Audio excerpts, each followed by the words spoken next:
All right, welcome everybody to today's game for the Fab Competitive Team League. This is Season 2, Week 4, a game between Joe Colin from the Hyperloops and Alberto Miracle on Team Foundry. My name is Andy Modell, like usual, and today I am joined by Justin the Salmon from Team Foundry. Hello. Yeah, so Justin and I will actually be playing our game directly following this. I believe he'll be streaming that. But until then, we have Joe on the right with a Viscerai and Alberto on the left playing Old Him. Justin, can you tell me a bit about Alberto? Man, he's such a cool guy. Alberto, I don't know. It's such a large open-ended question. What do you want to know?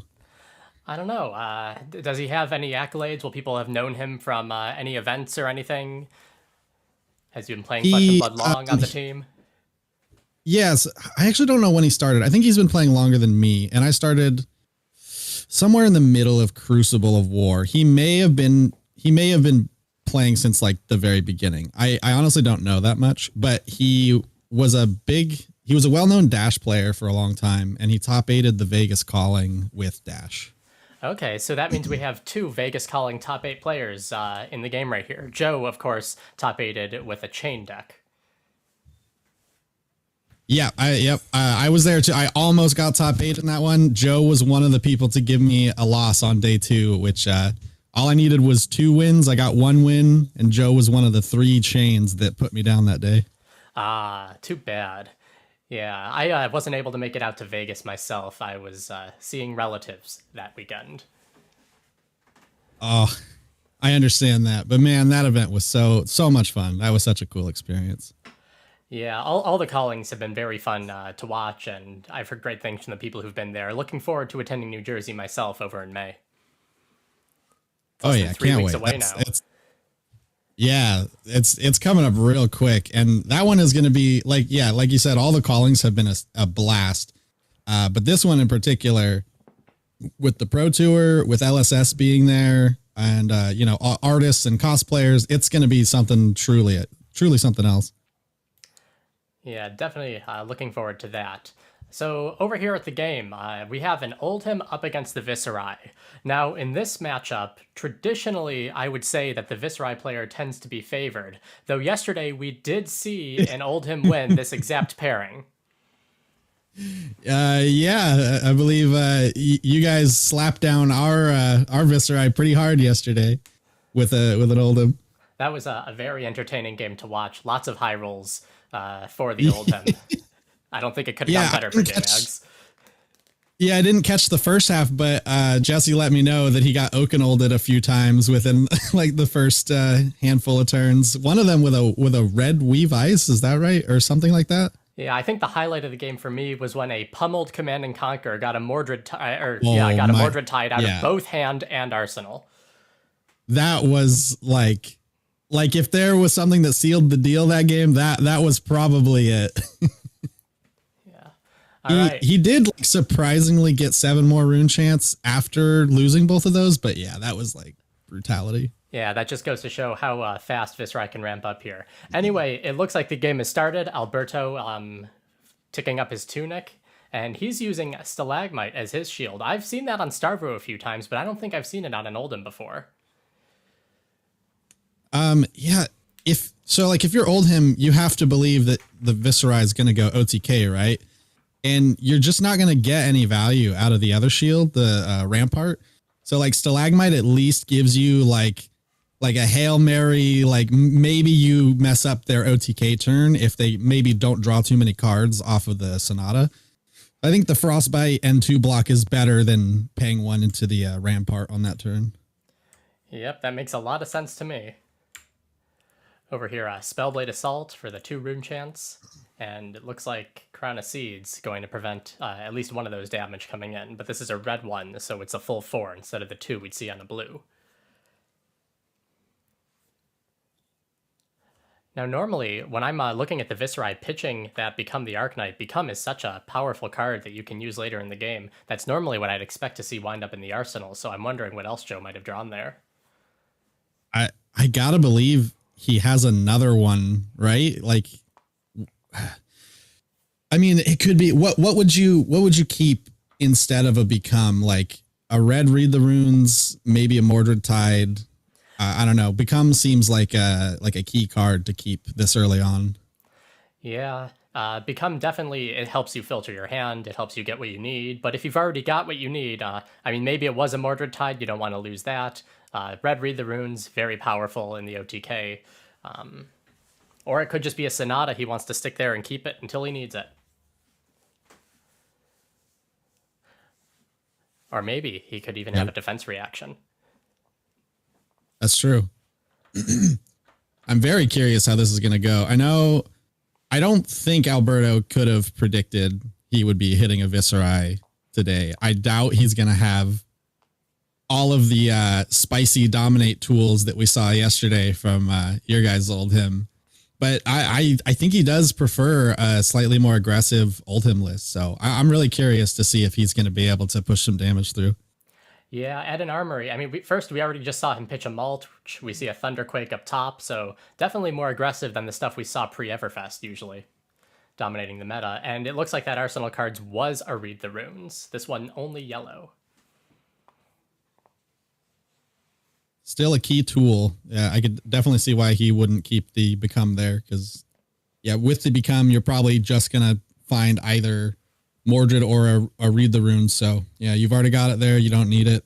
It was better to just pitch and play the, what was it? I can't remember the name of the attack. It makes the 2 rune chance. So, Yeah. totally understandable, that line of play. Mm-hmm.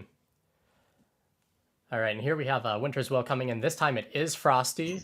Now that extra Frostbite token can be annoying for an aggressive deck, but with the OTK Viserai, they're usually pretty comfortable blocking out with 2 cards from hand just to try and generate rune chance with one other from their turn. Yeah, not exactly what I think Alberto wants to be seeing right now, just swinging whale turn after turn. Like, he's going to get overwhelmed with rune chance before too long. Mm-hmm. Yeah, and Joe decides to keep all 4 cards in his hand to take it, so let's see what he's able to generate despite this Frostbite over here. Another Whisper. Yeah, so he's definitely been curating his hand, give him exactly what he wants. Actually pitching a Swarming Gloomveil there, I feel like that's so rare we see that in the pitch zone. It's so easy to play normally and get value out of. But on the OTK strat, it's not time yet. Yep. Unless you have it in hand on the turn, you're ready to go off, or it's better off being in the deck to draw off of your Sonata turn. Mm-hmm. Yeah, and here we have the Runeblood Incantation coming in, Viserai giving the Rune Chant, and that giving a steady supply of Rune Chants over the next 3 turns. Definitely one of those Everfest cards that I think is giving people a bit more value than it initially met the eye. Man, I hate seeing that card, whether it's in aggro or in OTK. It's just sitting there. It just generates so much value. Even though it's only 1 per turn, a single rune chant does a lot in a Viserai deck in its current form. Yeah, and here we have an activated Rouse the Ancients, so that's going to be 7 and go again. And I missed the other 2 cards revealed, but it looked like one of them was a Command and Conquer, and the other could probably pitch to play it, unless I missaw. Yeah, I believe it was CNC, and then the other card was a blue Macho Grande. Okay, yeah, and Alberto generously showing us the power there for the stream. Oh, he's got the pummel. Yeah. Okay. That hand disruption from Pummel, really one of the more powerful things you have in your arsenal against a Viserai. Being able to disrupt their hand, potentially ruins their turn, prevents them from generating the rune chance they want, or getting rid of key cards. Absolutely. But we interestingly, we saw he has CNC in the arsenal now. Mm-hmm. So is there a world where you'd rather pitch the Macho to swing whale and then next turn you have Pummel CNC? You know, we've seen in this series Pummel CNC to be a super powerful combination. Maybe he was just trying to catch Joe off guard. I'm not quite sure whether it was the right move, or it looks like he has another Pummel CNC. Yeah, he got it anyway. Yeah, well then this was certainly the right move. Oh yeah. Oh, that's gotta feel really good from Alberto. That's another Pummel off the top. Yeah, so very similar to last night, we have a Viserai with 7 rune chance, an Oldhim with 40 life, and Viserai down 22. That's not very high.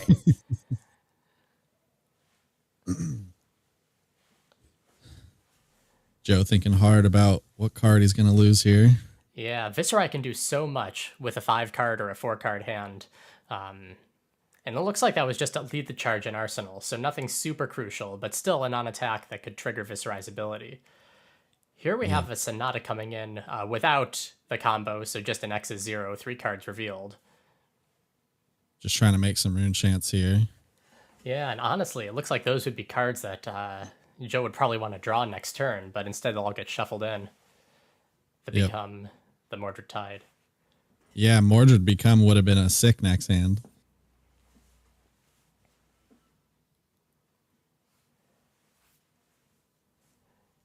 Yeah, but at least he he has another Become the Arc Knight. I bet he's gonna go. Oh, he'll probably fetch another Read the Runes, huh? Looks like I was gonna go with the Mordred Tide. Yeah, it makes us wonder what that last card in hand is, because he discarded the Rune Flash that he got, and yep, it is that Read the Runes.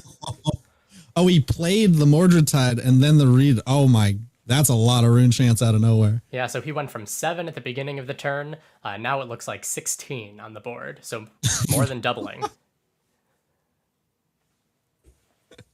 Oh, this is why I am so salty towards Viserai. You feel like he got pummeled twice in a row, and he still pulled out a really, really great play that goes towards his end game.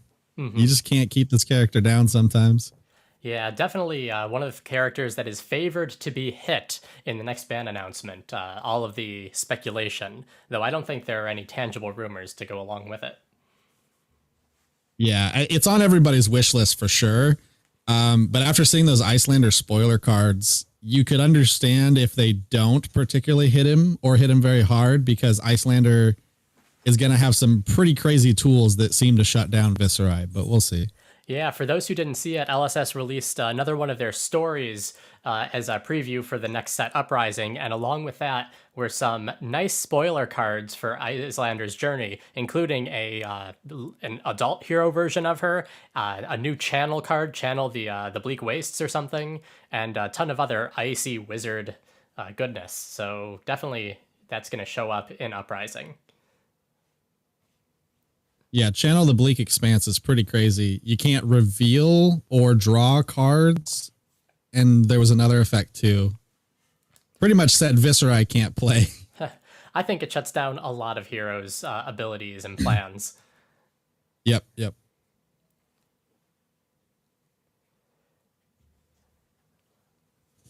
All right, over here at the game, it looks like a pretty similar board state to where it was at the end of Joe's last turn. Alberto here having 5 cards in hand to hopefully for him wreak some damage. He's saying he's floating the 2, the classic Guardian 2 floating while an attack's coming at you. Does he have the pummel or does he not? Yeah, and even if he did have the pummel, he could have chose to pitch just the Blizzard and leave that Command and Conquer as a whoops surprise. But it looks like Joe is not taking any risks here. That Arsenal card must be worth keeping. I'm interested in Alberto's Arsenal card because he pitched the red first so he could cycle an extra card. But cycling a CNC seems crazy when it's such a good, if you find another pummel, it's such a good card in this matchup. He did have a pummel in hand too. Yeah, but it looks like that Arsenal card was the Spinal Crush. Definitely, if you get that crush effect, it's going to prevent full-on the OTK turn from happening. But Joe would need to block all but 3 damage, which, unless there is another pummel, looks like he's presenting 6 block right now. No pummel to follow it up, just taking 3 there. Mm-hmm. How many pummels have we seen? We've had 2 played, I think. 1 pitched right there. Yeah, I think we've seen at least 2 yellow ones. Not sure on the reds. Mm-hmm. Well, there's another there's red. There's a red one. Yeah, seems to be the thing to do in Oldhim. Keep some pummels around. Yeah, I think I heard Alberto debating whether he wanted 6 or 9 pummels. I don't think we haven't seen the blue ones though. I don't know if he's on the blue ones. Yeah. Well, right now, Joe has 20 rune chants by my count. So that's pretty close to where you want to be if you're going to combo off. 20 rune chants means X would be 9 on a Sonata, 13 cards revealed. So 2 more rune chants would bring you up to that nice 14 that gets you the 7-7 split. He's also got 2 extra ones on his quill hand ready to go. That's true. That's true. Running Vexing Quill Hand instead of the more defensive option in Grasp the Arknight. Very bold move, in my opinion. I know that Oldham's generally not super aggressive. He seems to be leaning that way more often these days, but not bringing the extra 3 block on the Grasp is I don't know. It's a pretty bold move, I think. Yeah. Joe here blocking with that Become the Arknight, so that usually implies he has everything he needs ready. And let's see what he's got. Oh. Throw in a few extra rune chants just for the heck of it. Yeah, and that's going to be his whole turn there. So not going off just yet. Makes us wonder what that arsenal card is. Ooh, I was just going to say, he should feel pretty safe about his arsenal. We've seen all the CNCs. The only thing that could get it is a mulch, and here he comes in with a mulch. Yeah, so this is an on-hit effect, arsenal to the bottom, similar to the Command and Conquer. We do know that the card in hand is the Earth card, so not a pummel, but that card in arsenal for the Oldham could be a pummel to push it over the edge. Joe really has to debate here. Does he block, overblock, or just sacrifice that card in arsenal? Yeah, if he's sitting on the Sonata or a Mordred or something like that. I mean, Mordred's not really necessary at this point, but if it's Sonata, definitely need to think hard about playing around pummel here. Yeah. Alberto checking Joe's graveyard, trying to get a better sense for what Joe might have available. Looking at the cards in deck, Joe is down to 26 plus the 5 on the board in the hand, and Alberto is up to 47, so at some point Joe is going to have to try and get that win. Also looking at the life differential, he's down to 15 right now. Yeah, that's definitely a consideration here. If there was a pummel here and Joe lost a combo piece that he has to refind, and Alberto keeps throwing large attacks at him, he will get to lethal range soon enough, and he'll have to block with more cards than maybe he'd like to when going into a Sonata turn. Yeah, yesterday, the Viserai player didn't have everything he needed to get that combo off. We didn't end up seeing a Sonata Arcanix with all those rune chants. Instead, I think they were just right before a Shrill the Skull form. So it really, it's so interesting how important being able to play Sonata Arcanix is with the Bloodsheath Skeleta to the strategies that we have over on the OTK Viserai. Obviously, it's part of the OTK combo, but without it, the deck really does fizzle. Yeah, it turns out drawing 5 or 6 cards extra on your turn is pretty good. most of which are attacks that have go again, and likely free-ish. Yeah, it looks like Joe is presenting his armor to block, which is traditionally a sign that he's ready to use that armor soon. And it looks like he will be blocking for 7, and the pummel's coming in. Oh, but a reduced to rune chant defense reaction, saving the day for Joe. Very nice. He could Sonata here. There is enough rune chance. I think he could reasonably go for it. And now that Bloodsheath is in danger of being exposed to the elements or something like that. Yep, here he goes. Yep, looks like he is Sonata. I see 22 rune chants on the board. He did not activate Vexing Quillhand beforehand, so those 2 rune chants are still around. But if I did my math properly, that's going to make X equals 11 plus 3 will reveal 14 cards. Yeah, that's interesting. He didn't pop it, but so he looks at 1 less card here. But in the middle of the turn, he could pop Quillhand and make a Rune Flash free. Yeah, being able to... It's the trade-off between potentially, the extra card reveal or having those be useful later on. We see right now a little more non-attack reactions than attack. But it looks like that's going... Fixed itself real quick. Yeah, so that's 5 cards going over to Joe. One of those being a nice, powerful 9th Blade of the Blood Oath, which... Oh, man, this is looking nasty. Yeah, and Sethcliffe Suede Hides will be able to give that go again. If he chooses to play that first. But let's see what the Oldham player is going to be doing over here. Looks like 2 of those Arcane are going to be prevented due to the Crown and the Null Rune.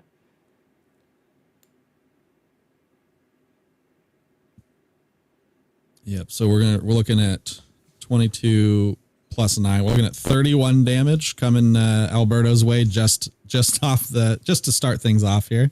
Right, and that's not costing any resources pitched. Yep. Looks like then we have a meet and greet that's definitely going to have go again. A rune flash he can make free with Vexing Quill Hand. I think I saw an Enlightened Strike there too. Yep. It's going to be a pretty brutal turn.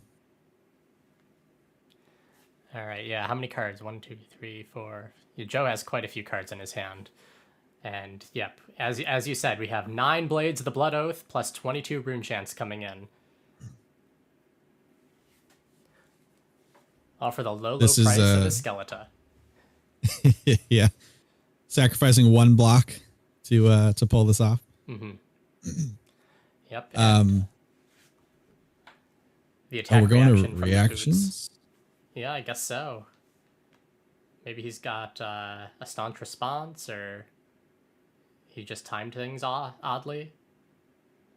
Yeah, I think this is some odd timing because we still have to resolve the rune chance here. Yeah, so as the Oldham player, do you want to be pitching these blues for the rune chance, or do you save them to block a meet and greet or something that might potentially have an on-hit later on? I normally don't see that many rune chants just prevented like that. Yeah, me personally, I think Rouse and So Tomorrow you pitch because they're going to get the most block value out of doing that because they only block for 2 physical. So they block 3 damage if you pitch, but his Glacial Footsteps and his Terra Sunder block for 3 physical, which, like you said, would be good for blocking meet and greet on hits, which is just more damage that's going to come in.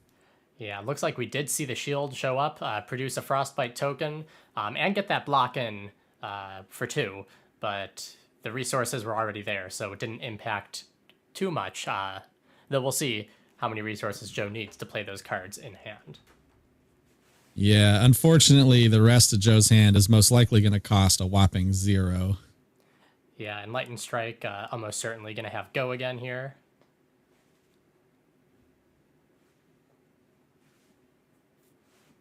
Coming in for 5. Yep.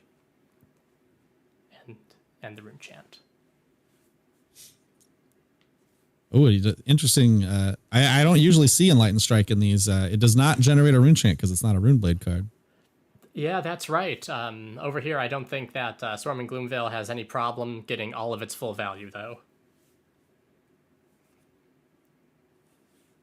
Alberto letting Swarming Gloomveil hit, which means he can't prevent arcane damage for the rest of the turn. Yeah, okay, though, he did save. Go for it. I was just going to say, with that red Oakenhold in hand, it's better use blocking the physical than trying to pitch it for Null Rune anyway. Oh, yeah, that's a good point. Yeah, he doesn't even have resources to pay for Arcane. Yeah, and here it looks like the 2 Arcane are going to be the game. Yeah, so there we have it. Wow. Boy, that was a cookie cutter, like, classic Viscerai OTK. He didn't even use Mordred Tides. No, he did that one turn. The one Mordred Tide was used to make a few extra rune chants, and then we saw the other 2 still in the deck on the Sonata turn. But man, he despite getting pummeled a lot, he still managed to be a little rune chant factory over there. Yeah, so this brings the current score for this week to 3-0 for the Hyperloops. So you and I, who will be playing next, I guess our game isn't going to matter for much more than the tiebreakers. Yep, for sure. So yeah, I guess we get to have a little fun then. All right. Well, thank you everyone for watching this game. I'm going to be ending my stream now. I think Justin might be streaming our game over at 7:30 in a few minutes. So thanks everyone for watching. Thanks for having me. All right. So that's that. I'm just